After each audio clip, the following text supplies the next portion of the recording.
Good evening. You pay it every month as part of your cell phone bill in Monroe County. $1.20 goes toward a 911 surcharge. 13 WHAM's Rachel Barnhart has discovered, though, that very little of that money has actually gone to 911 centers. In fact, she tells us the state intends to keep using that cash for other purposes. Every county in New York State now has E911, the technology that allows dispatchers to pinpoint your location if you call 911 from a cell phone. Yet cell phone users continue to pay the monthly surcharge put in place in 1991 to pay for the system. The original law was supposed to go to the 911 centers. A Syracuse Post-Standard investigation found that of the $1.20 monthly fee, only 6 cents goes to 911 centers. Instead, the money goes to daily expenses at agencies, including the state police. Some went to a $2 billion emergency police and fire radio system that keeps failing tests. Recently, Governor Patterson announced $40 million will go into the general fund. Cell phone users are not happy. Well, I think that's outrageous.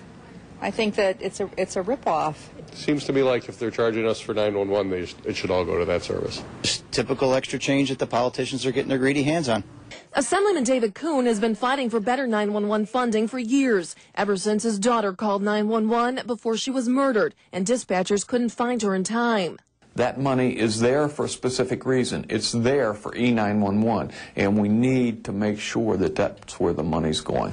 In the meantime, local taxpayers, not cell phone users, end up paying the bulk of the 911 upgrades. Monroe County cell phone users send the state more than $6 million a year, but get back just $400,000. The state fully intends to just keep on spending the money however they see fit.